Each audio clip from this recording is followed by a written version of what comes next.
नमस्ते। The UPSC podcast channel में आपका स्वागत है। आज हमारी यूपीएससी सोशियोलॉजी ऑप्शनल सीरीज में हम चर्चा करेंगे नेशन, डेमोक्रेसी और सिटीजनशिप पर, जैसा कि हमारे सोर्स मटेरियल में दिया गया है। तो देखिए, आज़ादी के बाद भारत का जो स्टेट बना, उसे विरासत में दो बिल्कुल अलग, बल्कि कह सकते हैं कॉन्ट्रडिक्टरी चीजें मिली। हाँ, कॉन्ट्रडिक्टरी शायद सही शब्द है। एक तरफ तो अंग्रेजों के बनाए हुए कॉलोनियल इंस्टीट्यूशंस थे, उनका पूरा ढांचा, और दूसरी तरफ थी आज़ादी की लड़ाई की स्पिरिट, वो जज्बा जिसने देश को आज़ाद कराया। ये दोनों साथ साथ चल रहे थे। बिल्कुल सही। और ये समझना बहुत जरूरी है कि इस विरासत का नेचर क्या था। देखिए, अंग्रेजों ने कुछ लिबरल एलिमेंट्स जरूर इंट्रोड्यूस किए, जैसे रूल ऑफ लॉ का कॉन्सेप्ट कि भाई कानून का शासन होगा। हाँ, कानून सबसे ऊपर है। या एक हद तक इंडिपेंडेंट जुडिशरी, न्यायपालिका, जो सरकार से थोड़ी अलग काम कर सके। लेकिन हमें ये याद रखना होगा कि उनके बनाए ज्यादातर पॉलिटिकल इंस्टीट्यूशंस, चाहे वो आर्मी हो, ब्यूरोक्रेसी हो या पुलिस, वो फंडामेंटली कॉलोनियल जरूरतों के हिसाब से डिजाइन किए गए थे। मतलब उनका प्राइमरी फंक्शन शासन करना था, कंट्रोल बनाए रखना। एग्जैक्टली उनका पूरा स्ट्रक्चर, उनके काम करने के नियम, कायदे कानून, और खास तौर पर आम लोगों से उनकी जो एक दूरी बनी हुई थी, वो हम शासक तुम शासित वाली मानसिकता, ये सब उसी कॉलोनियल विरासत का हिस्सा था। अच्छा। उनका मकसद भारत पर कब्जा बनाए रखना था और यहाँ के रिसोर्सेज का एक्सप्लॉयटेशन करना था। लोगों की सेवा या वेलफेयर उनका प्राइमरी ऑब्जेक्टिव कभी नहीं था, वो बाद की चीज थी, अगर हुई भी तो। सोचिए ना, कलेक्टर साहब का जो रुतबा और दूरी होती थी आम आदमी से। हाँ, वो एक अलग ही ऑरा होता था। लेकिन फिर आज़ादी की लड़ाई का क्या असर हुआ? क्योंकि वो तो बिल्कुल इसके उलट थी। वो तो लोगों को जोड़ने की, बराबरी की बात कर रही थी। वही तो दूसरा और शायद ज्यादा पावरफुल पहलू है ना?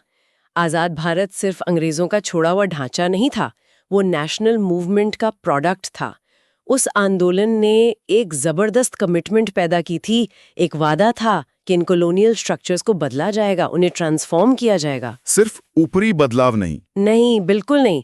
सिर्फ कॉस्मेटिक चेंजेस नहीं, बल्कि फंडामेंटल बदलाव, ताकि वो आम लोगों के हित में काम करें, उनकी जरूरतों और उम्मीदों, उनकी एस्पिरेशंस के प्रति रिस्पॉन्सिव बने। तो ये एक तरह की खींचतान थी पुराने कॉलोनियल माइंडसेट और नए डेमोक्रेटिक आइडियल्स के बीच। हाँ, बिल्कुल कह सकते हैं।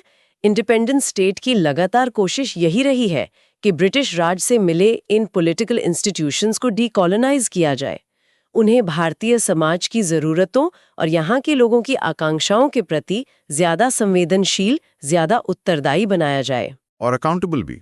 और सबसे जरूरी, लोगों के प्रति अकाउंटेबल, जवाबदेह बनाया जाए। ये एक कंटिन्यूअस प्रोसेस है जो आज भी चल रहा है। वो पुराने साहब कल्चर से निकलकर राइट टू इन्फॉर्मेशन या पब्लिक प्रेशर के सामने झुकने तक का सफर, ये सब इसी डीकॉलोनाइजेशन और डेमोक्रेटाइजेशन का हिस्सा है। और इस पूरे बदलाव की, इस ट्रांसफॉर्मेशन की बुनियाद कहाँ रखी गई? मतलब लीगल फ्रेमवर्क क्या था? इसकी बुनियाद रखी हमारे संविधान ने, कॉन्स्टिट्यूशन ऑफ इंडिया ने। इसे हमारी कॉन्स्टिट्यूएंट असेंबली ने 26 नवंबर 1949 को अडॉप्ट किया और ये 26 जनवरी 1950 से लागू हुआ, जिसे हम रिपब्लिक डे के तौर पर मनाते हैं। हाँ। कॉन्स्टिट्यूशन किसी भी स्टेट का फंडामेंटल लॉ होता है। ये वो किताब है जो बताती है कि देश कैसे चलेगा, ये सरकार की पावर्स क्या होंगी, उसकी लिमिटेशंस क्या होंगी, उसकी ड्यूटीज क्या है, ये सब तय करता है। और लोगों के लिए साथ ही ये देश के नागरिकों को कुछ फंडामेंटल राइट्स गारंटी करता है, जिनकी रक्षा करना स्टेट की जिम्मेदारी है। ये सब मिलकर देश का ऑर्गेनिक लॉ बनाते हैं। मतलब वो लिविंग डॉक्यूमेंट, वो फाउंडेशनल टेक्स्ट जिस पर देश का पूरा पॉलिटिकल और लीगल सिस्टम टिका है। और इस फाउंडेशनल डॉक्यूमेंट का सार, इसका कोर मैसेज कहाँ मिलता है? वो हमें मिलता है संविधान की प्रस्तावना में, प्रियम्बल में। प्रियम्बल महज एक इंट्रोडक्शन नहीं है, ये संविधान की आत्मा है, उसके कोर प्रिंसिपल्स और ब्रॉड ऑब्जेक्टिव्स का निचोड़ है। प्रियम्बल साफ तौर पर डिक्लेयर करता है कि भारत एक सॉवरेन स्टेट है। सॉवरेन यानी संप्रभु। इसका मतलब क्या हुआ आसान शब्दों में? फैसले लेने की सुप्रीम पावर भारत के पास ही है। कोई बाहर की ताकत, कोई दूसरा देश हमें डिक्टेट नहीं कर सकता कि हम अपने देश में क्या करें और क्या न करें। ये नेशनल सेल्फ डिटर्मिनेशन की आत्मनिर्भरता की घोषणा है। ठीक है, सॉवरेन। इसके अलावा प्रियम्बल और क्या कहता है भारत के नेचर के बारे में? प्रियम्बल ये भी कहता है कि भारत एक डेमोक्रेटिक स्टेट है, एक लोकतांत्रिक राज्य। डेमोक्रेसी का मतलब है कि असली पॉलिटिकल पावर लोगों के हाथ में है। लोगों के हाथ में कैसे? ऐसे कि सरकार लोगों द्वारा चुनी जाती है और लोगों के प्रति जवाबदेह होती है। ये पावर लोग अपने चुने हुए रिप्रेजेंटेटिव्स के माध्यम से एक्सरसाइज करते हैं, जो पार्लियामेंट और स्टेट असेंबलीज में बैठकर कानून बनाते हैं और सरकार चलाते हैं। अच्छा, मतलब एमपीज और एमएलएज। हाँ, ये प्रतिनिधि डायरेक्टली चुने जा सकते हैं जैसे लोकसभा के एमपीज, या इनडायरेक्टली जैसे राज्यसभा के सदस्य या प्रेसिडेंट। और रिपब्लिक होने का क्या मतलब है? हाँ, ये भी प्रीएम्बल में है। हाँ बिल्कुल। रिपब्लिक यानी गणराज्य। इसका मतलब है कि देश का जो हेड ऑफ द स्टेट है, हमारे प्रेसिडेंट, वो इलेक्टेड है, कोई राजा महाराजा या वंशानुगत शासक नहीं। जैसे ब्रिटेन में होता है। हाँ, जैसे ब्रिटेन में क्वीन या किंग होते हैं, वैसा भारत में नहीं है। भारत का सर्वोच्च पद भी जनता की इच्छा पर निर्भर करता है, चाहे वो इलेक्शन इनडायरेक्ट ही क्यों ना हो। ये दिखाता है कि पावर किसी परिवार या वंश में निहित नहीं है, बल्कि देश के नागरिकों में है। तो हमने सॉवरेनिटी, डेमोक्रेसी, रिपब्लिक की बात की। सरकार के स्ट्रक्चर के तौर पर हमने कौन सा मॉडल अपनाया? हमने चुना पार्लियामेंट्री डेमोक्रेसी का रास्ता, जो ब्रिटिश मॉडल पर आधारित है, लेकिन उसमें भारतीय जरूरतों के हिसाब से बदलाव किए गए हैं। कैसे अलग है ये? इस सिस्टम में जो एग्जीक्यूटिव है, यानी कार्यपालिका, जिसे हम आमतौर पर सरकार या काउंसिल ऑफ मिनिस्टर्स कहते हैं, प्राइम मिनिस्टर उसे हेड करते हैं। वो विधायिका यानी लेजिस्लेचर मतलब पार्लियामेंट के प्रति डायरेक्टली रिस्पॉन्सिबल होती है। खासकर लोकसभा के प्रति। हाँ, खासकर लोकसभा के प्रति। अगर सरकार लोकसभा में अपना बहुमत खो देती है तो उसे इस्तीफा देना पड़ता है। मिनिस्टर्स पार्लियामेंट के सदस्य होते हैं और वहीं बैठकर सवालों का जवाब देते हैं, पॉलिसीज डिफेंड करते हैं। ये अकाउंटेबिलिटी है। और इस पार्लियामेंट्री डेमोक्रेसी की जान क्या है? मतलब ये चलती कैसे है? इसकी जान है पीरियोडिक इलेक्शंस, नियमित अंतराल पर होने वाले चुनाव।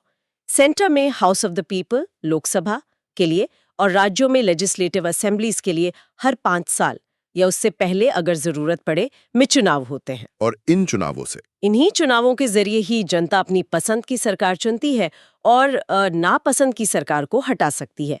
ये रेगुलर अकाउंटेबिलिटी का मैकेनिज्म है। इन चुनावों में वोट कौन डाल सकता है? क्या इसमें कोई रिस्ट्रिक्शन थी शुरू में? क्योंकि समाज तो बहुत बटा हुआ था। यहीं पर आता है भारतीय लोकतंत्र का एक और क्रांतिकारी कदम, यूनिवर्सल अडल्ट सफ्रेज यानी सार्वभौमिक वयस्क मताधिकार।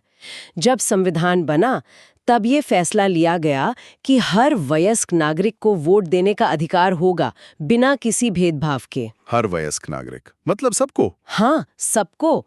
हमारे कॉन्स्टिट्यूशन के आर्टिकल्स 325 और 326 इस बारे में बिल्कुल साफ हैं। आर्टिकल 325 कहता है कि वोटर लिस्ट बनाने में धर्म, जाति, नस्ल या लिंग, सेक्स के आधार पर कोई भेदभाव नहीं होगा। कोई भी नागरिक इन ग्राउंड्स पर इनएलिजिबल नहीं होगा। और आर्टिकल 326? आर्टिकल 326 कहता है कि लोकसभा और स्टेट असेंबली के इलेक्शन अडल्ट सफ्रेज के आधार पर होंगे, यानी हर वो नागरिक जो 18 साल, पहले 21 थी, बाद में कम हुई, का है और कानून द्वारा डिस्क्वालीफाई नहीं किया गया है, जैसे अनसाउंड माइंड, क्राइम वगैरह, उसे वोट देने का अधिकार है। इस पॉइंट की सिग्निफिकेंस पर जरा ज़ूमकर सोचना चाहिए। ये कितना रैडिकल कदम था, खासकर उस भारतीय समाज के कॉन्टेक्स्ट में जो सदियों से कास्ट हायरार्की यानी जातिगत ऊंच नीच, जबरदस्त इकोनॉमिक डिस्पैरिटीज, अमीर गरीब के बीच गहरी खाई और जेंडर इनइक्वालिटीज। हाँ, और परवेसिव जेंडर इनइक्वालिटीज यानी स्त्री पुरुष के बीच भयानक असमानता से जूझ रहा था। उस समाज में अचानक सबको, दलित, आदिवासी, महिला, गरीब, अमीर, हर किसी को एक बराबर वोट का अधिकार देना, इसने तो रातों रात पॉलिटिक्स का पूरा डायनेमिक ही बदल दिया होगा। बिल्कुल, बिल्कुल। ये सिर्फ एक लीगल राइट नहीं था, ये एक पावरफुल स्टेटमेंट था सोशल इक्वालिटी का। इसने करोड़ों लोगों को जो सदियों से वॉइसलेस थे, उन्हें पहली बार पॉलिटिकल प्रोसेस में एक आवाज दी, एक स्टेक दिया। इसने पॉलिटिकल पावर को महलों और ऊंची जातियों के ड्राइंग रूम से निकालकर आम आदमी तक पहुंचा दिया। हाँ, ये बात तो है। या खास नस्लीय समूहों को वोटिंग अधिकार देने में कितना समय लगाया। भारत ने आजादी के साथ ही एक कदम उठाया। ये बहुत बड़ी बात थी। और इसका नतीजा क्या हुआ? जमीन पर क्या दिखा? नतीजा ये हुआ कि भारत में पॉलिटिक्स सिर्फ कुछ गिने चुने एलिट्स, अमीरों या ऊंची जातियों यानी एरिस्टोक्रेसी का खेल नहीं रही। ये मास पॉलिटिक्स बन गई। आज इंडिया दुनिया की सबसे बड़ी डेमोक्रेसी है जहां करोड़ों लोग वोट डालते हैं। और शायद सबसे ज्यादा पॉलिटिकली एक्टिव भी। हाँ, शायद दुनिया की सबसे इंटेंसली पॉलिटिकल सोसाइटीज में से एक। आप कहीं भी चले जाइए, गांव की चौपाल, शहर की चाय की दुकान, फैमिली डिनर टेबल, हर जगह पॉलिटिक्स डिस्कस होती है। लोग अपने अधिकारों को लेकर, नेताओं के परफॉर्मेंस को लेकर बहुत जागरूक हैं, भले ही उनकी फॉर्मल एजुकेशन कम हो। और ये जो मास पार्टिसिपेशन है, लोगों की ये भागीदारी, इसका सिस्टम पर क्या असर पड़ता है? क्या इससे सिस्टम मजबूत होता है? बिल्कुल, ये मास पार्टिसिपेशन ही पॉलिटिकल सिस्टम को लेजिटिमेसी देता है, उसे वैधता प्रदान करता है। जब आम इंसान को लगता है कि सरकार बनाने में, नीतियां तय करने में उसकी भी भूमिका है, उसकी आवाज सुनी जा रही है या कम से कम सुनी जानी चाहिए, उस सिस्टम में उसका भी कुछ दांव पर लगा है, उसका स्टेक है, तो वो सिस्टम ज्यादा स्टेबल और इफेक्टिव होता है। लोगों का सिस्टम में भरोसा बढ़ता है, वो उसे अपना मानते हैं। आप देखिए चुनाव के दिन कैसे दूर दराज के इलाकों से भी लोग, बूढ़े, बीमार, विकलांग, सब वोट डालने आते हैं। ये इसी भरोसे का ही सबूत है। तो ये तो हुआ पॉलिटिकल प्रोसेस और लोगों की भागीदारी।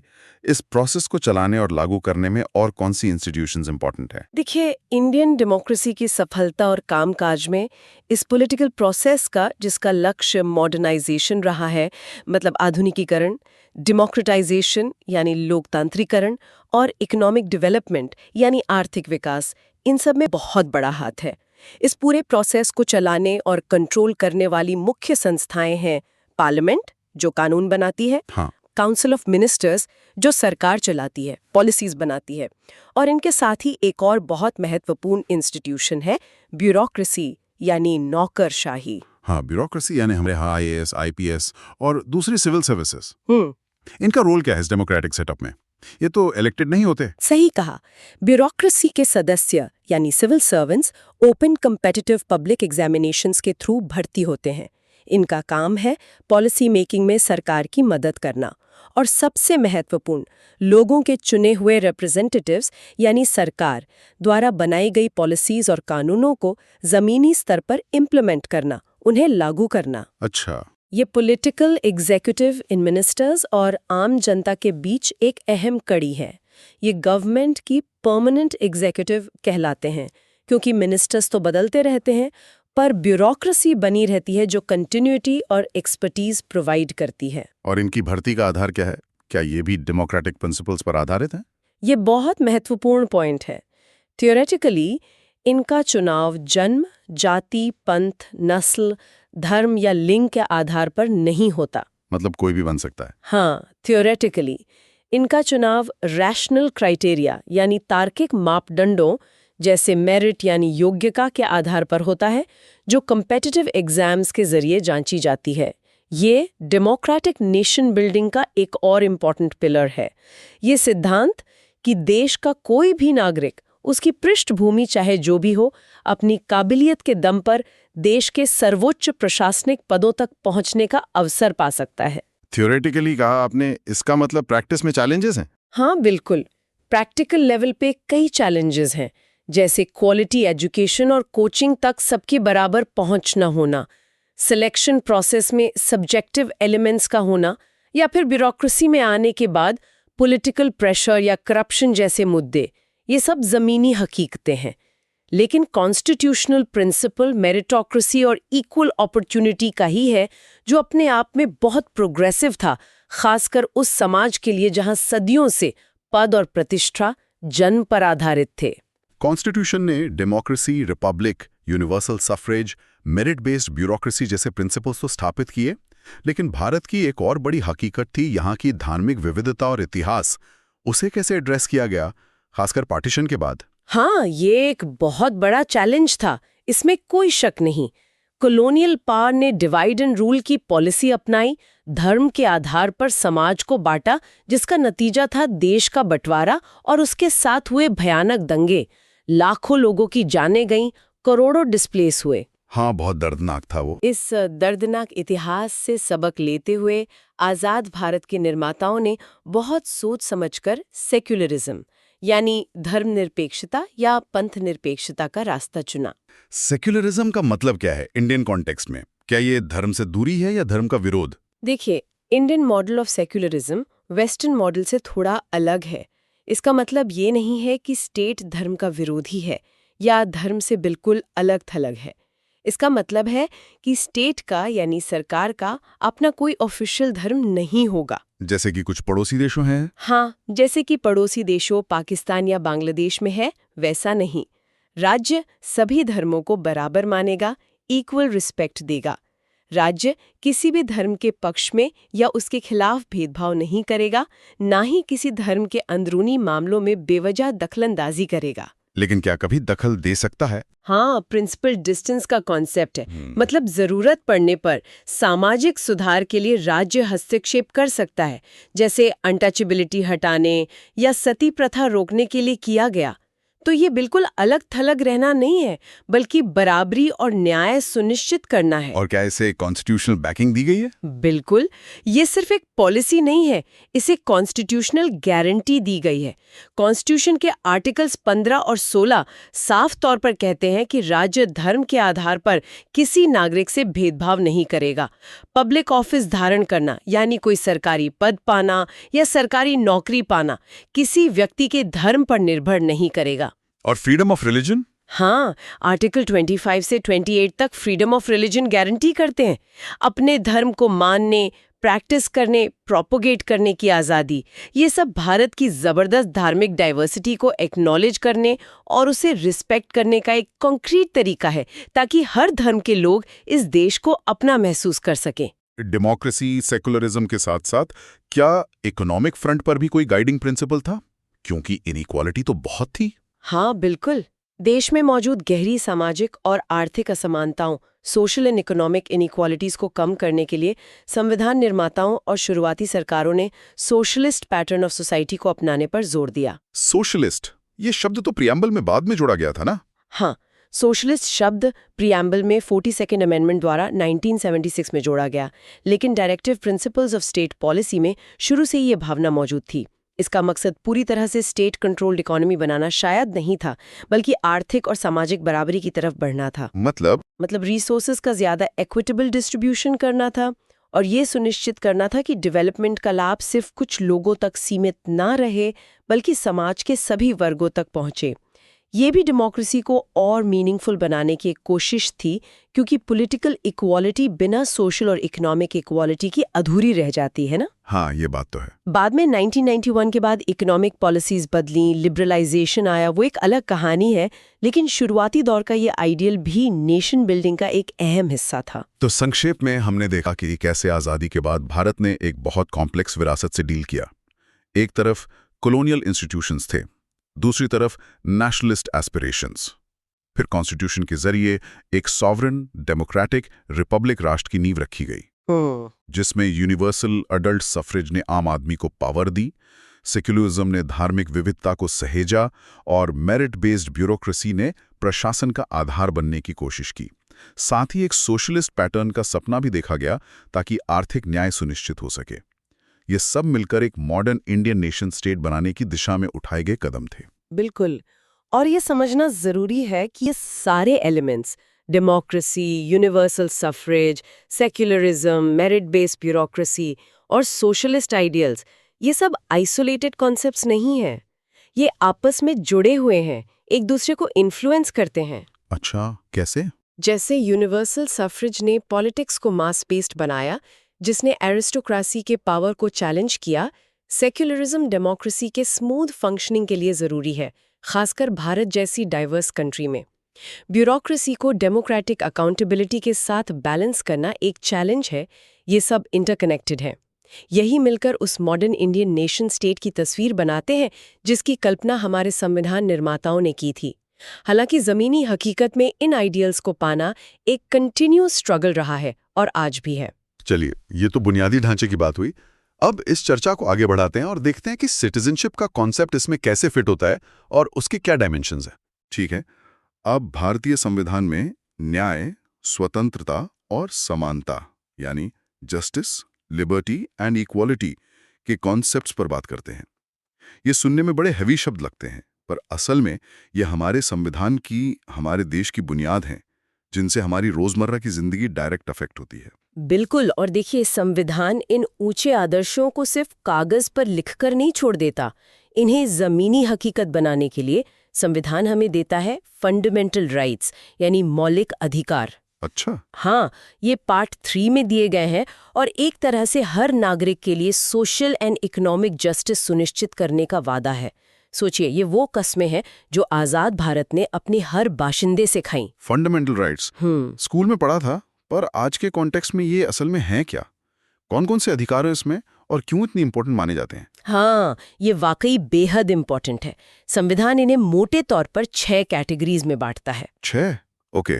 पहला और शायद सबसे बुनियादी है समानता का अधिकार, मतलब राइट टू इक्वालिटी। ये आर्टिकल्स 14 से 18 तक है। राइट टू इक्वालिटी, इसका सीधा मतलब है कानून के सामने सब बराबर, no discrimination based on religion, race, caste, sex और प्लेस ऑफ बर्थ। आप कॉलेज में एडमिशन ले रहे हो, सरकारी नौकरी के लिए अप्लाई कर रहे हो, या बस किसी नुक्कड़ की दुकान से सामान खरीद रहे हो, थ्योरेटिकली ये सिद्धांत हर जगह लागू होता है। ये कहता है कि राज्य किसी के साथ भेदभाव नहीं करेगा। थियोरेटिकली मतलब असलियत में तो हम रोज भेदभाव देखते हैं, चाहे वो जाति को लेकर हो या जेंडर को लेकर। तो फिर इस अधिकार का क्या मतलब? सवाल बहुत वाजिब है। देखिए, संविधान का इरादा एकदम साफ है, बराबरी लाना। आर्टिकल 15 कहता है कि दुकानों, होटलों, पब्लिक एंटरटेनमेंट की जगहों पर घुसने से किसी को रोका नहीं जा सकता। आर्टिकल 16 सरकारी नौकरियों में बराबरी की बात करता है। आर्टिकल 17 तो अनटचेबिलिटी यानी छुआछूत को पूरी तरह खत्म करता है, उसे एक दंडनीय अपराध बनाता है। ये तो बहुत बड़ा कदम था। बिल्कुल, हाँ। जमीनी हकीकत में चुनौतियां बहुत हैं, सोशल माइंडसेट बदलने में वक्त लगता है, पर ये अधिकार हमें लीगल बेसिस देते हैं उस बराबरी की मांग करने का। ये वो हथियार हैं जिससे लड़ाई लड़ी जा सकती है। अंडरस्टूड। तो पहला हुआ इक्वालिटी, दूसरा है स्वतंत्रता का अधिकार, राइट टू फ्रीडम। ये आर्टिकल्स 19 से 22 तक है। ये बहुत वाइड है। फ्रीडम में क्या क्या आता है? इसमें शामिल है बोलने और अपनी बात रखने की आज़ादी, मतलब freedom of speech and expression, शांति से बिना हथियारों के इकट्ठा होने की आज़ादी, असेंबली, कोई एसोसिएशन या यूनियन बनाने की आज़ादी, भारत में कहीं भी आने जाने और बसने की आज़ादी, मूवमेंट एंड रेजिडेंस, और कोई भी प्रोफेशन, ऑक्यूपेशन, ट्रेड या बिजनेस करने की आज़ादी। अच्छा। आजकल जो हम ट्विटर वॉर्स और न्यूज़ चैनल डिबेट्स देखते हैं ना, हाँ, रोज ही देखते हैं, वो इसी freedom of speech and expression का नतीजा है। लेकिन इस फ्रीडम ऑफ स्पीच पर तो आजकल सबसे ज्यादा बहस होती है। रीजनेबल रिस्ट्रिक्शंस के नाम पर क्या इसे दबाया जा सकता है? कहां तक जाती है ये आजादी? बिल्कुल सही पॉइंट उठाया। आर्टिकल 19(2 खुद कहता है कि इस आज़ादी पर देश की security, public order, decency, morality, defamation या इंसाइटमेंट टू एन ऑफेंस जैसे ग्राउंड्स पर रीजनेबल रिस्ट्रिक्शंस लगाई जा सकते हैं। रीजनेबल। और यहीं पर सारा कॉन्फ्लिक्ट शुरू होता है कि रीजनेबल क्या है। ये तय करना अक्सर मुश्किल होता है और कोर्ट्स को इसमें बैलेंस बनाना पड़ता है। पर हाँ, आज़ादी एब्सोल्यूट नहीं है, जिम्मेदारी के साथ आती है। इसी राइट टू फ्रीडम में लाइफ एंड पर्सनल लिबर्टी का अधिकार यानी आर्टिकल 21 भी आता है। आर्टिकल 21, हाँ सुना, ये बहुत इंपॉर्टेंट है। बहुत ज्यादा। ये कहता है कि कानून द्वारा स्थापित प्रक्रिया के बिना किसी को उसकी जिंदगी या निजी स्वतंत्रता से वंचित नहीं किया जा सकता। ये बहुत पावरफुल अधिकार है और सुप्रीम कोर्ट ने इसकी व्याख्या बहुत वाइड की है। इसमें right to privacy, right to education, right to clean environment जैसी कई चीजें शामिल हो गई हैं। वाओ, आर्टिकल 21 तो अपने आप में एक दुनिया है। अच्छा, तीसरा अधिकार? तीसरा है शोषण के विरुद्ध अधिकार, right against exploitation, articles 23 and 24। Exploitation, हाँ, ये सीधे सीधे ह्यूमन डिग्निटी से जुड़ा है। इसमें ट्रैफिक इन ह्यूमन बींग्स मतलब इंसानों की खरीद फरोख्त और फोर्स लेबर जैसे बंधुआ मजदूरी, बेलार, इन सब पर रोक है। ओह, ये तो बहुत जरूरी था उस समय। बिल्कुल। सोचिए, आजादी के वक्त हमारे समाज में ये कितनी बड़ी समस्याएं थीं। इसी तरह आर्टिकल 24 खतरनाक कारखानों या खानों में 14 साल से कम उम्र के बच्चों से काम करवाने पर रोक लगाता है। चाइल्ड लेबर आज भी एक इशू है, पर यह अधिकार उसके खिलाफ लड़ने का आधार देता है। सही बात है।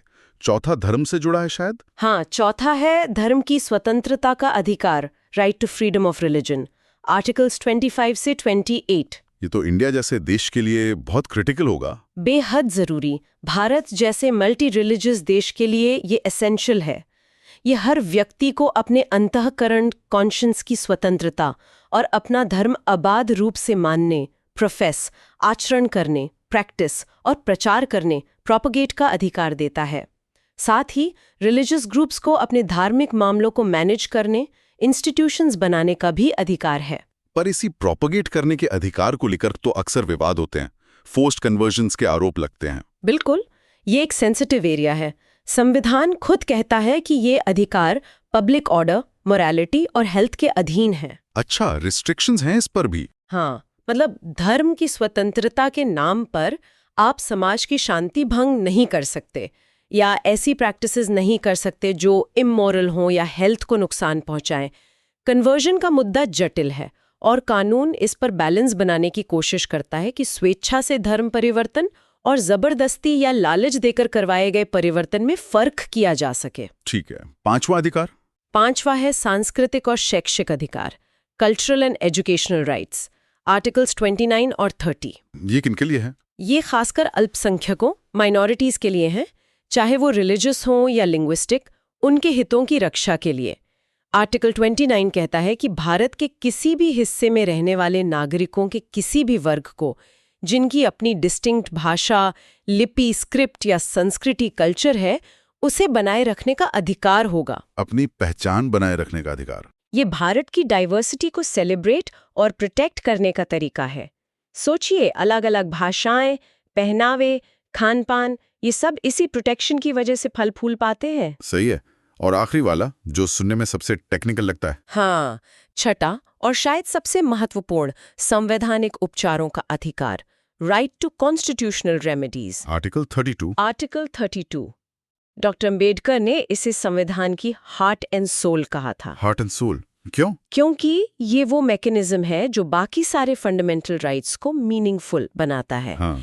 इसका मतलब है कि अगर किसी भी नागरिक को लगता है कि उसके किसी मौलिक अधिकार का हनन हुआ है, चाहे वो सरकार ने किया हो, किसी सरकारी अफसर ने या किसी प्राइवेट इंडिविजुअल ने, तो वो सीधे सुप्रीम कोर्ट जा सकता है अपने अधिकार को लागू करवाने के लिए। हाई कोर्ट जाने का भी अधिकार है आर्टिकल 226 के तहत। सीधे सुप्रीम कोर्ट? वाओ। हाँ, कोर्ट फिर रिट्स जैसे habeas corpus, mandamus, prohibition, certiorari, quo warranto जारी करके उन अधिकारों को रिस्टोर करवा सकती है। इसके बिना बाकी अधिकार बस कागजी शेर रह जाते। ये एक्सेस टू जस्टिस की गारंटी है। ये तो बहुत पावरफुल है। लेकिन एक और अधिकार था ना पहले, राइट टू प्रॉपर्टी, वो इस लिस्ट में नहीं है, उसका क्या हुआ? बिल्कुल सही याद दिलाया। शुरुआत में आर्टिकल 19(1)(f और आर्टिकल 31 के तहत राइट टू प्रॉपर्टी भी एक फंडामेंटल राइट था। हाँ था तो। लेकिन आज़ादी के बाद जब सरकार ने जमींदारी उन्मूलन, एबोलिशन ऑफ जमींदारी और लैंड सीलिंग जैसे भूमि सुधार, मतलब लैंड रिफॉर्म्स लागू करने की कोशिश की, ताकि जमीन का बंटवारा ठीक से हो सके। एग्जैक्टली, ताकि जमीन का डिस्ट्रीब्यूशन ज्यादा इक्विटेबल हो सके, तो ये अधिकार आड़े आने लगा। जमींदार कोर्ट चले जाते थे कि भाई हमारे संपत्ति के मौलिक अधिकार का हनन हो रहा है। इससे सोशल एंड इकोनॉमिक जस्टिस लाने में दिक्कत आ रही थी। एक तरफ व्यक्तिगत संपत्ति का अधिकार, दूसरी तरफ समाज के बड़े हिस्से को न्याय दिलाने की जरूरत, कॉन्फ्लिक्ट हो गया। प्रिसाइसली। इसी कॉन्फ्लिक्ट को सुलझाने के लिए और सोशलिस्टिक पैटर्न ऑफ सोसाइटी बनाने के लक्ष्य को ध्यान में रखते हुए 1978 में 44th कॉन्स्टिट्यूशनल अमेंडमेंट एक्ट के जरिए राइट टू प्रॉपर्टी को फंडामेंटल राइट्स की लिस्ट से हटा दिया गया। पूरी तरह से फंडामेंटल राइट्स की लिस्ट से हटा दिया गया। इसे पार्ट 12 में एक नए आर्टिकल 300A के तहत डाल दिया गया। तो क्या प्रॉपर्टी का कोई अधिकार ही नहीं है? नहीं, ऐसा नहीं है। आर्टिकल 300A कहता है कि no person shall be deprived of his property save by authority of law. मतलब अब ये एक फंडामेंटल राइट नहीं, बल्कि एक कॉन्स्टिट्यूशनल राइट या लीगल राइट है। अच्छा, फंडामेंटल राइट और लीगल राइट में क्या फर्क है फिर? फर्क ये है कि अब इसके हनन पर आप सीधे आर्टिकल 32 के तहत सुप्रीम कोर्ट नहीं जा सकते। आपको नॉर्मल लीगल प्रोसीजर फॉलो करना होगा, निचली अदालतों से शुरुआत करनी होगी, और सरकार कानून बनाकर पब्लिक पर्पस के लिए आपकी प्रॉपर्टी एक्वायर कर सकती है कॉम्पनसेशन देके। लेकिन वो कानून वैलिड होना चाहिए, मनमाना नहीं। तो अधिकार अभी भी है, पर उसका स्टेटस और एनफोर्समेंट मैकेनिज्म बदल गया है। ओके, ये तो हो गए अधिकार और उनका इतिहास, पर इनकी रक्षा असल में कौन करता है? मान लीजिए सरकार ही कोई ऐसा कानून बना दे जो भेदभाव करता हो या मेरी बोलने की आज़ादी पर गलत रिस्ट्रिक्शन लगा दे, तो फिर कहाँ जाएं, कौन सुनेगा? यहीं पर आती है हमारी इंडिपेंडेंट जुडिशरी की भूमिका। सुप्रीम कोर्ट और हाई कोर्ट्स को संविधान ने इन फंडामेंटल राइट्स का प्रोटेक्टर और गारंटर बनाया है। Protector and guarantor. हाँ, उनके पास जुडिशियल रिव्यू की जबरदस्त शक्ति है। अगर पार्लियामेंट या स्टेट लेजिस्लेचर कोई ऐसा कानून बनाती है या सरकार कोई ऐसा एग्जीक्यूटिव ऑर्डर जारी करती है जो किसी फंडामेंटल राइट से टकराता है, मतलब इनकंसिस्टेंट है, तो जुडिशरी क्या कर सकती है? तो जुडिशरी उसे असंवैधानिक, अनकॉन्स्टिट्यूशनल घोषित करके रद्द, स्ट्राइक डाउन कर सकती है। यही शक्ति जुडिशरी को सरकार की पावर पर एक चेक की तरह काम करने देती है। ये जुडिशियल रिव्यू वाकई बहुत इंपॉर्टेंट है। अच्छा, ये सब सुनकर लगता है कि संविधान बनाने वालों ने बहुत सोच समझकर ये राइट्स डालें। इसका असल मकसद क्या था? इतनी डिटेल में क्यों गए? मकसद बहुत गहरा और दूरगामी था। देखिए, भारत को राजनीतिक आजादी तो मिल गई थी, पर हमारा समाज सदियों पुरानी गहरी जड़ों वाली इनइक्वालिटीज और डिसेबिलिटीज से जूझ रहा था। हाँ, ये तो है। लोगों को इंसान होने का दर्जा भी नहीं दिया था, भयानक भेदभाव था।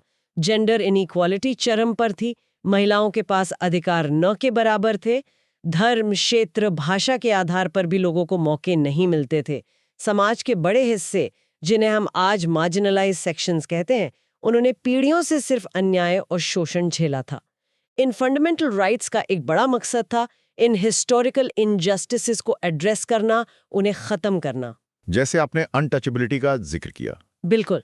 आर्टिकल 17 का अनटचेबिलिटी को अबॉलिश करना और उसे दंडनीय अपराध बनाना सिर्फ एक कानूनी कदम नहीं था, एक बहुत बड़ा सोशल स्टेटमेंट था। ये हर इंडिविजुअल की डिग्निटी, उसकी गरिमा को स्थापित करने की कोशिश थी।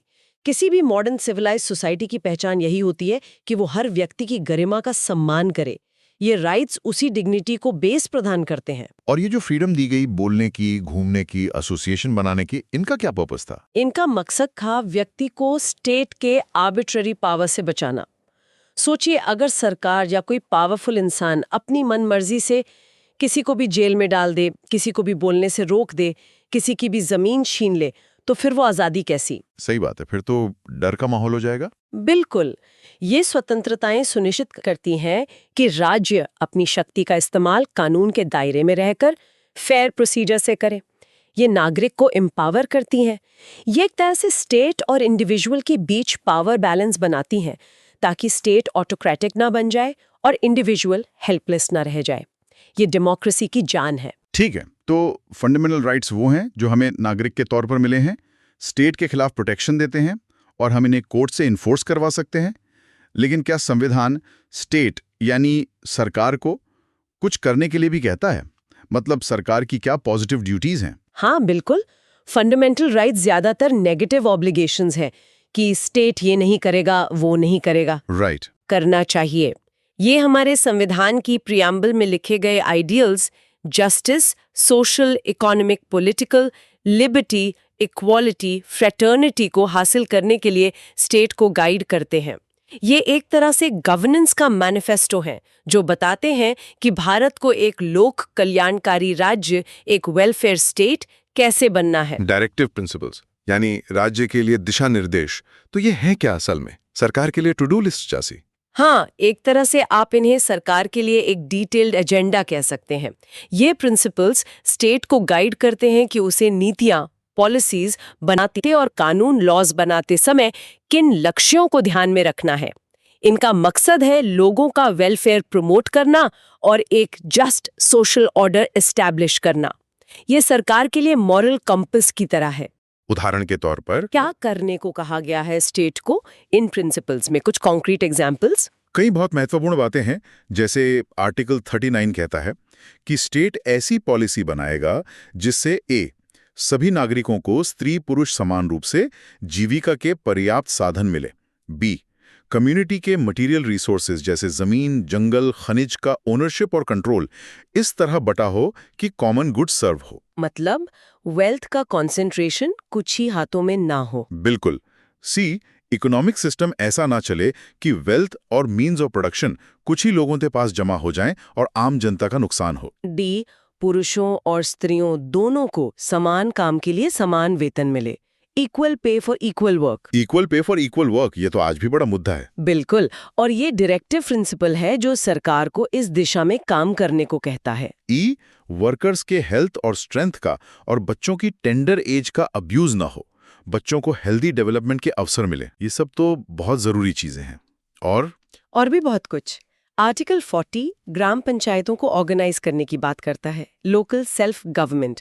आर्टिकल 41 कहता है कि स्टेट अपनी इकोनॉमिक कैपेसिटी के अंदर लोगों को काम पाने का, शिक्षा पाने का और unemployment, old age, sickness, disablement जैसी स्थितियों में पब्लिक असिस्टेंस पाने का अधिकार देगा। आर्टिकल 42 काम की जस्ट एंड ह्यूमेन कंडीशंस और मैटरनिटी रिलीफ की बात करता है। आर्टिकल 43 वर्कर्स के लिए लिविंग वेज और डिसेंट स्टैंडर्ड ऑफ लाइफ की बात करता है। आर्टिकल 43A उद्योगों के मैनेजमेंट में वर्कर्स की पार्टिसिपेशन की बात करता है। अच्छा, वर्कर्स पार्टिसिपेशन भी। हाँ। आर्टिकल 44 यूनिफॉर्म सिविल कोड लाने की कोशिश करने को कहता है। आर्टिकल 45 शुरुआती बचपन की देखभाल और 6 साल से कम उम्र के बच्चों की शिक्षा की बात करता है। ये तो अब राइट टू एजुकेशन बन गया है ना? हाँ। ये बाद में राइट टू एजुकेशन के तौर पर FRB बना। करेक्ट, बिल्कुल सही। आर्टिकल 47 पब्लिक हेल्थ सुधारने, न्यूट्रिशन लेवल बढ़ाने और शराबबंदी, prohibition of intoxicating drinks and drugs की बात करता है। आर्टिकल 48 एग्रीकल्चर और एनिमल हस्बेंड्री को मॉडर्नाइज करने और गायों बछड़ों के स्लॉटर को रोकने की बात करता है। हाँ। आर्टिकल 48A एनवायरनमेंट को प्रोटेक्ट और इम्प्रूव करने, फॉरेस्ट्स और वाइल्ड लाइफ को सेफगार्ड करने की बात करता है। एनवायरनमेंट प्रोटेक्शन भी डायरेक्टिव प्रिंसिपल है। हाँ जी। आर्टिकल 50 जुडिशरी को एग्जीक्यूटिव से सेपरेट रखने की बात करता है। Article 51 international peace and security promote करने की बात करता है। तो आप देख सकते हैं बहुत वाइड रेंज ऑफ गोल्स हैं। ये तो वाकई एक वेलफेयर स्टेट का पूरा ब्लूप्रिंट लगता है। लेकिन यहीं पर मेरे सवाल आता है, फंडामेंटल राइट्स के वायलेशन पर तो हम कोर्ट जा सकते हैं। अगर सरकार इनमें से कोई डायरेक्टिव प्रिंसिपल पूरा ना करे, मान लीजिए equal pay for equal work ना दे या यूनिफॉर्म सिविल कोड ना लाए, तो क्या हम कोर्ट जाकर सरकार को मजबूर कर सकते हैं? ये फंडामेंटल राइट्स और डायरेक्टिव प्रिंसिपल्स के बीच का सबसे बड़ा और क्रूशियल डिफरेंस है। आर्टिकल 37 साफ कहता है कि DPSPs देश के गवर्नेंस में फंडामेंटल हैं और कानून बनाते समय इन्हें अप्लाई करना स्टेट की ड्यूटी है। लेकिन ये किसी भी कोर्ट द्वारा इन्फोर्सेबल मतलब जस्टिसेबल नहीं होंगे। मतलब आप सरकार के खिलाफ कोर्ट में केस फाइल करके ये नहीं कह सकते कि वो फलाना DPSP लागू करें। ये लीगली बाइंडिंग ऑब्लिगेशंस नहीं है। अरे, तो फिर इनका फायदा क्या हुआ? अगर कोर्ट जाकर लागू ही नहीं करवा सकते तो ये तो सिर्फ अच्छी बातें, पायस विशेस हो गई, सरकार इन्हें इग्नोर कर सकते हैं। नहीं, इन्हें सिर्फ पायस विशेस कहना ठीक नहीं होगा। नॉन जस्टिसेबल होने के बावजूद इनका बहुत महत्व है। पहला, जैसा आर्टिकल 37 कहता है, ये गवर्नेंस के लिए फंडामेंटल है और स्टेट की ड्यूटी है इन्हें लागू करना। ये एक तरह का मॉरल ऑब्लिगेशन डालते हैं सरकार पर। Moral obligation. दूसरा और शायद सबसे इम्पोर्टेंट पॉलिटिकली, ये प्रिंसिपल सरकार की परफॉर्मेंस को जज करने का एक यार्डस्टिक या स्टैंडर्ड प्रोवाइड करते हैं। चुनाव के समय या पब्लिक डिस्कोर्स में लोग और ऑपोजिशन पार्टीज सरकार से पूछ सकते हैं कि उसने इन कल्याणकारी लक्ष्यों को हासिल करने के लिए क्या किया। सरकार को जनता को जवाब देना होता है, तो ये पॉलिटिकल अकाउंटेबिलिटी तय करते हैं। मतलब लीगल ना सही, पॉलिटिकल प्रेशर तो है। बिल्कुल। डेमोक्रेटिक सेटअप में पब्लिक ओपिनियन और इलेक्टोरल कॉन्सिक्वेंसेस का डर सरकारों को इन दिशाओं में काम करने के लिए मोटिवेट करता है। और एक और बात ध्यान देने वाली है, पिछले कुछ दशकों में जुडिशरी ने भी DSPs को महत्व देना शुरू किया है। अच्छा, कैसे? सीधे एनफोर्स न कर पाने के बावजूद सुप्रीम कोर्ट ने कई जजमेंट्स में कहा है कि फंडामेंटल राइट्स और डायरेक्टिव प्रिंसिपल्स एक दूसरे के पूरक हैं, कॉम्प्लीमेंट्री हैं, और संविधान की इंटरप्रिटेशन करते समय DPSPs को ध्यान में रखा जाना चाहिए। कई बार FRs खासकर आर्टिकल 21 की स्कोप को वाइडन करने के लिए DPSPs का सहारा लिया गया है। जैसे राइट टू एजुकेशन वाला एग्जांपल आपने दिया। हाँ, बिल्कुल। राइट टू एजुकेशन पहले DPSP था, आर्टिकल 45, बाद में उसे आर्टिकल 21A के तहत FR बनाया गया।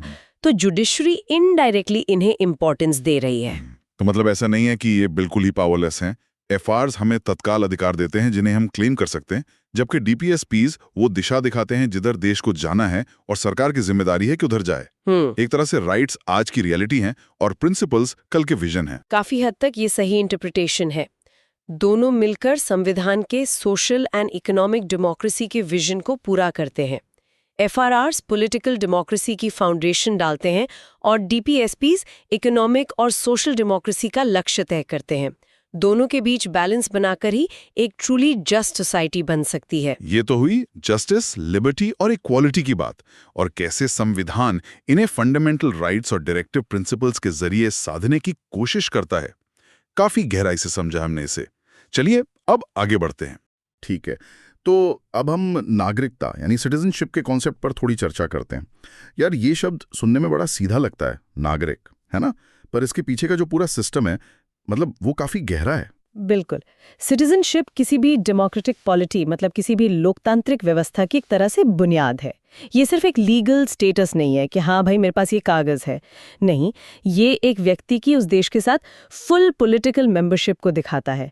इसमें स्टेट के प्रति आपकी परमानेंट अलीजेंस यानी एक पक्की वाली निष्ठा शामिल होती है, और स्टेट आपको ऑफिशियली अपने पॉलिटिकल सिस्टम का हिस्सा मानता है, प्रोटेक्ट करता है। अच्छा, मतलब ये सिर्फ वोटर कार्ड या पासपोर्ट होने से कहीं ज्यादा गहरी बात है? जैसे वो स्कूल में पढ़ाते थे राइट्स एंड ड्यूटीज, वो सब इसी से जुड़ा है क्या? एग्जैक्टली, बिल्कुल वही।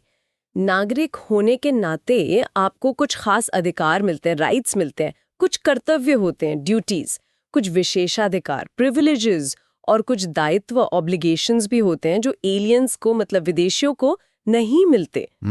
सोचें, देश के सारे टॉप पब्लिक ऑफिसेज जैसे राष्ट्रपति या प्रधानमंत्री बनना, ये सिर्फ नागरिकों के लिए है। जजेस बनना, गवर्नर बनना, ये सब जितनी भी पब्लिक सर्विसेज हैं, आईएएस, आईपीएस बनना, उनमें भर्ती होने की एलिजिबिलिटी भी नागरिकों को ही होती है। वोट देने का अधिकार जो डेमोक्रेसी की जान है, वो भी सिर्फ सिटीजन्स को है। और हाँ, कुछ फंडामेंटल राइट्स भी सिर्फ सिटीजन्स के लिए रिजर्व्ड हैं, जैसे आर्टिकल 15, 16, 19 वाले राइट्स। और ड्यूटीज जैसे टैक्स भरना? अरे हाँ, वो तो याद दिला दिया। और देश की रक्षा करना भी, मतलब अगर जरूरत पड़े तो डिफेंस एफर्ट्स में मदद करना या वो सब। हाँ बिल्कुल, टैक्स देना, राष्ट्रीय ध्वज और राष्ट्रगान का सम्मान करना, देश की संप्रभुता, एकता और अखंडता को बनाए रखना, उसकी रक्षा करना, ये सब नागरिकों के ऑब्लिगेशंस हैं। इसे आप एक तरह का लीगल रिलेशनशिप समझ सकती हैं। व्यक्ति स्टेट के प्रति लॉयल्टी रखता है और बदले में स्टेट उसे प्रोटेक्शन देता है। जैसे मान लीजिए कोई भारतीय नागरिक विदेश में मुश्किल में फंस जाए, तो ये भारत सरकार की जिम्मेदारी बनती है कि वो डिप्लोमैटिक चैनल्स के जरिए उसकी मदद करे। ये प्रोटेक्शन का ही एक रूप है। ये पूरा जो रिश्ता है, ये नेशनल लॉ से रेगुलेट होता है और इंटरनेशनल लॉ इसे मान्यता देता है। सही है, सही है। ये तो हुई आज की बात। पर मुझे ये बताओ, क्या हमेशा से इंडियन सिटीजनशिप जैसा कुछ था? मतलब आजादी से पहले जब अंग्रेजों का राज था, तब क्या सीन था? क्या तब भी हम इंडियन सिटीजन थे? नहीं, और ये पॉइंट समझना बहुत जरूरी है। 26 नवंबर 1949, जिस दिन कॉन्स्टिट्यूएंट असेंबली ने कॉन्स्टिट्यूशन को अडॉप्ट किया और सिटीजनशिप से जुड़े आर्टिकल्स 5 से 9 लागू किए, उससे पहले तक इंडियन सिटीजनशिप जैसा कोई स्पेसिफिक लीगल कॉन्सेप्ट नहीं था। हाँ। हम भारतीय थे पर लीगली सिटीजन नहीं। ये तारीख इम्पॉर्टेंट है क्योंकि इसी दिन संविधान के कुछ हिस्से लागू हुए थे, नागरिकता वाले भी, जबकि पूरा संविधान 26 जनवरी 1950 को लागू हुआ। सीरियसली? तो हम थे क्या फिर? मतलब हमारी दादा दादी, नाना नानी, उनका लीगल स्टेटस क्या था ब्रिटिश राज में? देखिए, इसमें 2 कैटेगरीज थी। हाँ। जो लोग ब्रिटिश इंडिया में रहते थे, हाँ। यानी वो इलाके जो सीधे ब्रिटिश हुकूमत के कंट्रोल में थे, जैसे Bombay presidency, Bengal presidency, Madras presidency वगैरह, हाँ। वो टेक्निकली क्राउन के अधीन थे। उन्हें ब्रिटिश सब्जेक्ट्स माना जाता था। हाँ। और वो ब्रिटिश नेशनैलिटी एक्ट से गवर्न होते थे। हाँ। उनका पासपोर्ट भी ब्रिटिश इंडियन पासपोर्ट होता था। और दूसरी कैटेगरी? दूसरी कैटेगरी थी प्रिंसली स्टेट्स की, यानी देसी रियासतें, जैसे हैदराबाद, मैसूर, कश्मीर, त्रावणकोर, जयपुर। करीब 560 से ज्यादा थीं ये। इन रियासतों के जो लोग थे, उनका स्टेटस ब्रिटिश प्रोटेक्टेड पर्सन्स का था। मतलब वो ब्रिटिश क्राउन के सीधे सब्जेक्ट नहीं थे, पर उन्हें ब्रिटिश सरकार का प्रोटेक्शन हासिल था। वो अपनी रियासत के राजा या नवाब के सब्जेक्ट थे, पर बाहरी दुनिया के लिए ब्रिटिश प्रोटेक्शन में। वाओ, ये तो काफी न्यूआंस्ड है। मतलब टेक्निकली 2 तरह के इंडियंस थे, ब्रिटिश सब्जेक्ट्स और ब्रिटिश प्रोटेक्टेड पर्सन्स। फिर आया 1947, पार्टीशन, बंटवारा। उसका तो जबरदस्त इम्पैक्ट रहा होगा सिटीजनशिप तय करने में। घर बट गए, जमीनें बट गईं, रातों रात लोग अपने ही देश में पराये हो गए, लाखों लोग बॉर्डर के इस पार से उस पार। सोच कर ही मतलब अजीब लगता है। बिल्कुल। पार्टीशन और उसके कारण जो मैसिव माइग्रेशंस हुए, उसने सिटीजनशिप तय करने के काम को अनबिलीवेबली कॉम्प्लेक्स बना दिया था। लाखों लोग अपना सब कुछ छोड़ के इधर से उधर जा रहे थे। हिंदू, सिख भारत आ रहे थे, मुस्लिम पाकिस्तान जा रहे थे। कौन कहाँ का नागरिक है, ये तय करना एक नाइटमेयर बन गया था। कॉन्स्टिट्यूशन ड्राफ्टिंग कमेटी के लिए ये प्रोविजंस बनाना शायद सबसे बड़ा सिरदर्द था। ये कोई एकेडमिक डिस्कशन नहीं थी, ये लाखों इंसानों की जिंदगियों का, उनकी पहचान का सवाल था। अनगिनत ड्राफ्ट्स बने, डिबेट्स हुई, 2 साल से ज्यादा का वक्त लगा सिर्फ इन शुरुआती सिटीजनशिप प्रोविजंस को फाइनलाइज करने में। बाप रे, 2 साल सिर्फ ये तय करने में कि 26 जनवरी 1950 को कौन भारत का नागरिक होगा। तो फिर कॉन्स्टिट्यूशन में क्या तय हुआ फाइनली? क्या एकदम क्रिस्टल क्लियर कर दिया गया सब कुछ? यहीं पे एक इंटरेस्टिंग बात है। कॉन्स्टिट्यूशन ने भी सिर्फ ये बताया कि कॉन्स्टिट्यूशन लागू होने के समय यानी 26 जनवरी 1950 को भारत का नागरिक कौन होगा, who would be citizens of India at the commencement of the constitution. उसने ये नहीं बताया कि भविष्य में नागरिकता कैसे मिलेगी, एक्विजिशन जैसे जन्म से या शादी से या लंबे समय तक रहने से, और कैसे खत्म होगी, टर्मिनेशन जैसे कोई खुद छोड़ दे या सरकार छीन ले। अच्छा, तो फिर वो सब कैसे तय हुआ? मतलब आज की डेट में कोई भारत का नागरिक कैसे बनता है या किसी की नागरिकता कैसे जा सकती है? अगर कॉन्स्टिट्यूशन में नहीं लिखा तो कहाँ लिखा है? इसके लिए कॉन्स्टिट्यूशन के आर्टिकल 11 ने पार्लियामेंट को पावर दे दी। उसमें कहा गया कि संसद कानून बनाकर सिटीजनशिप के एक्विजिशन और टर्मिनेशन और उससे जुड़े बाकी सभी मामलों को रेगुलेट कर सकती है। मतलब संविधान ने बेसिक ढांचा दे दिया कि शुरुआत में कौन नागरिक है और भविष्य के लिए नियम बनाने का काम पार्लियामेंट पर छोड़ दिया। इसी पावर का इस्तेमाल करते हुए पार्लियामेंट ने 1955 में इंडियन सिटीजनशिप एक्ट पास किया। ये एक्ट ही है जो बताता है कि जन्म से बाय बर्थ, वंश से बाय डिसेंट, पंजीकरण से बाय रजिस्ट्रेशन, देशीयकरण से बाय नेचुरलाइजेशन और किसी टेरिटरी के भारत में शामिल होने से बाय इनकॉर्पोरेशन ऑफ टेरिटरी नागरिकता कैसे मिलती है। और ये भी बताता है कि नागरिकता खत्म कैसे होती है, त्यागने पर, रिनंसिएशन, वंचित किए जाने पर, डेप्रिवेशन या किसी और देश की नागरिकता लेने पर, टर्मिनेशन। ये act time to time amend भी होता रहा है, जैसा कि हमने हाल के वर्षों में देखा भी है। Okay, got it. तो ये 1955 का एक्ट फ्यूचर के लिए है, पर वापस चलते हैं 1950 पर। कॉन्स्टिट्यूशन लागू होते समय नागरिक कौन कौन बना? मतलब वो स्टार्टिंग पॉइंट क्या था? किन कैटेगरीज के लोगों को सिटीजन माना गया? आपने कहा था आर्टिकल्स 5 से 8 में बताया गया है, जरा डिटेल में समझाएंगे? कॉन्स्टिट्यूशन के आर्टिकल्स 5 से 8 ने कमेंसमेंट के समय सिटीजनशिप तय की और हर आर्टिकल एक स्पेसिफिक सिचुएशन को एड्रेस कर रहा था, खासकर पार्टीशन के कॉन्टेक्स्ट में। देखिए, आर्टिकल 5 ये सबसे बेसिक और कॉमन कैटेगरी थी। इसने उन लोगों को नागरिकता दी जिनका भारत में डोमिसाइल था। डोमिसाइल मतलब वो भारत को अपना स्थायी घर मानते थे और यहीं रहने का इरादा रखते थे। डोमिसाइल के साथ साथ इन 3 में से कोई एक कंडीशन पूरी होनी चाहिए थी। पहला, ए, वो खुद भारत के टेरिटरी में पैदा हुआ हो। ज्यादातर लोग इसी में कवर हो गए, हमारे आपके पूर्वज जो यहीं रहते थे और यहीं पैदा हुए। दूसरा, बी, या अगर वो खुद भारत में पैदा नहीं हुआ तो उसके माता पिता में से कोई एक भारत की टेरिटरी में पैदा हुआ हो। मान लीजिए कोई बाहर पैदा हुआ पर माँ या बाप भारतीय मूल के थे और वो भारत में ही बस गया था। और तीसरा, सी, या अगर वो खुद और उसके माँ बाप भी बाहर पैदा हुए हों पर वो कॉन्स्टिट्यूशन लागू होने से ठीक पहले कम से कम 5 साल से सामान्य रूप से भारत में रह रहा हो। ये उन लोगों के लिए था जो बाहर से आके भारत में बस गए थे। ठीक है, ये आर्टिकल 5 तो उन लोगों के लिए हो गए जो भारत में ही थे और यहीं रहना चाहते थे। अब आता होगा पार्टीशन वाला एंगल, जो पाकिस्तान से भारत आए। बिल्कुल, उसके लिए था आर्टिकल 6। ये उन लोगों के बारे में था जो पाकिस्तान से माइग्रेट होकर इंडिया आए थे। पाकिस्तान मतलब उस समय के पाकिस्तान के हिस्से जो पहले भारत का ही हिस्सा थे। इसमें 2 स्थितियां थीं। पहली, जो लोग 19 जुलाई 1948 से पहले पाकिस्तान से भारत आ गए थे, उन्हें भारत का नागरिक मान लिया गया। बशर्ते वो माइग्रेशन के बाद से सामान्य रूप से भारत में ही रह रहे हों। ये 19 जुलाई 1948 कट ऑफ डेट इसलिए रखी गई क्योंकि इसी दिन भारत और पाकिस्तान के बीच माइग्रेशन को रेगुलेट करने के लिए परमिट सिस्टम लागू हुआ था। दूसरी, जो लोग 19 जुलाई 1948 को या उसके बाद पाकिस्तान से भारत आए थे, उनके लिए कंडीशन थी कि उन्हें नागरिकता के लिए अप्लाई करना होगा और एप्लीकेशन देने से पहले वो कम से कम 6 महीने भारत में रह चुके हों और उन्हें एक कॉम्पिटेंट ऑफिसर द्वारा नागरिक के रूप में रजिस्टर कर लिया गया हो। मतलब थोड़ी फॉर्मेलिटी ज्यादा थी इसमें। तो पाकिस्तान से आने वालों के लिए कट ऑफ डेट और रजिस्ट्रेशन का सिस्टम था। और उन लोगों का क्या जो भारत से पाकिस्तान चले गए थे? कई लोग गए भी थे उधर। हाँ, उनका मामला आर्टिकल 7 में डील किया गया। इसमें कहा गया कि जो व्यक्ति 1 मार्च 1947 के बाद भारत से पाकिस्तान की टेरिटरी में माइग्रेट कर गया, उसे भारत का नागरिक नहीं माना जाएगा। ये तारीख इसलिए चुनी गई क्योंकि पार्टीशन के बाद माइग्रेशन इसी दौरान तेज हुआ था। मतलब अगर कोई अपनी मर्जी से पाकिस्तान चला गया तो उसने भारत की नागरिकता का अधिकार खो दिया। लेकिन इसमें एक पेच था शायद। मैंने सुना है कुछ लोग पाकिस्तान जाने के बाद वापस भी आ गए थे। उनका क्या हुआ?